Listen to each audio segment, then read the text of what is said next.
Je vous emmène aujourd'hui à Saint-Paul-de-Vence à la découverte d'une exposition remarquable au cœur de l'abstraction provenant de la collection de la Fondation Gandour pour l'art.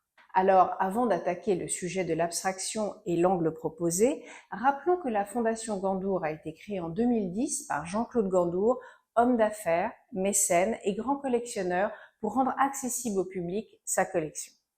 Alors, outre le lieu magnifique qu'est la Fondation MAG, qui peut accueillir de grands formats des artistes présentés, Jean-Claude Gandour souligne que beaucoup d'entre eux figurent aussi dans la collection MAG. Parmi les œuvres de ces artistes, certaines sont passées par la Galerie MAG, tandis que d'autres ont même été acquises auprès d'elle. Alors, cette exposition est donc une sorte d'hommage rendu au travail du célèbre collectionneur Aimé MAG. L'angle de vue est une sélection d'œuvres reflétant une période clé pour l'abstraction s'étirant de 1945 à 1980 autour de 120 tableaux et une cinquantaine d'artistes majeurs. Organisée autour de 9 sections thématiques, l'exposition montre l'évolution de l'art non figuratif et ses différents courants des années 50 à la fin des années 80. Cette collection d'art abstrait de la seconde moitié du XXe siècle se concentre sur des artistes français ou ayant travaillé en France. Alors pour n'en citer que quelques-uns, Georges Mathieu, Sam Francis, John Mitchell, Victor Vasarely, Alexander Calder, Jean Tinguely, le groupe Support Surface, Pierre Soulages, Martin Barré, Simon Antaille, Paul Bury, Jean Desgotex, Lucio Fontana, Judith Reigel, et ce n'est pas tout.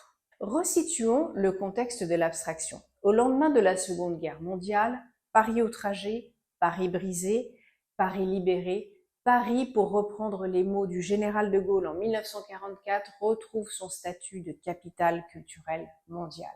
Alors, ceci s'exprime par une démarche de liberté exprimée par des artistes dont nombreux ont été exilés et qui retrouvent leur pays dans un cadre d'une effervescence intellectuelle et artistique tant dans le monde de la peinture d'ailleurs que de la sculpture, du cinéma ou de la littérature. Alors l'art abstrait, bien entendu, n'est pas né au lendemain de la Seconde Guerre mondiale, puisqu'il domine tout le XXe siècle, en rupture avec un art traditionnel, figuratif, proche de la nature. Une œuvre abstraite n'imite pas de facto le réel, mais en s'affranchissant de tout lien avec le réel, l'artiste peut exprimer sa démarche jusqu'au bout, sans aucune limite. Cette période de l'après-guerre marque un autre tournant pour l'art abstrait où les artistes vont aller plus loin que leurs compères avant-gardistes de la première moitié du XXe siècle en explorant d'autres pistes. L'interrogation au travers de questionnements sur la matière, les supports, les techniques et la gestuelle. L'abstraction offre alors un champ de création infini, loin d'un art figuratif considéré comme dévoyé par les régimes totalitaire, comme le rappelle Yann Schubert, conservateur de la Fondation Gandour pour l'art et commissaire de l'exposition Au cœur de l'abstraction.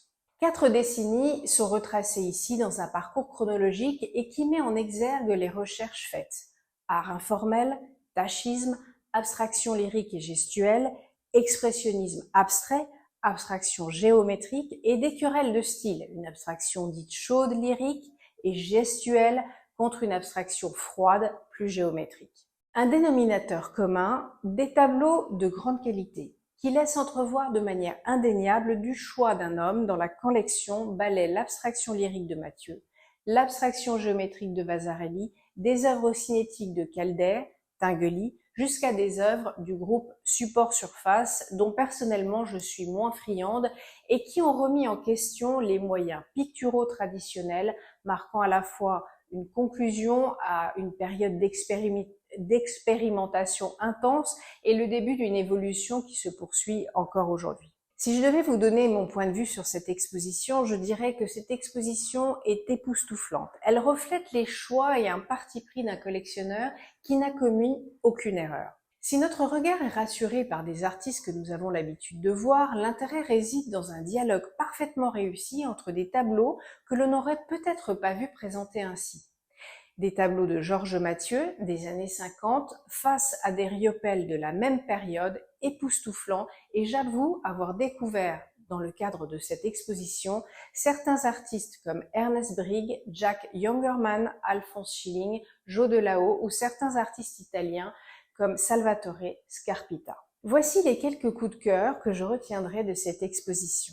Un grand cachet d'Armand, un produit à l'encre et gouache sur papier marouflé sur toile. Cet agrafage de 1961 de César, cet opus 49B, daté de 1953 de Gérard Schneider, cette belle composition de Jean-Paul Riopel, datée de 1950, Méta, Herbin, 1955 de Jean Tinguely, et cette composition en rose de 1955 de Serge Poliakoff.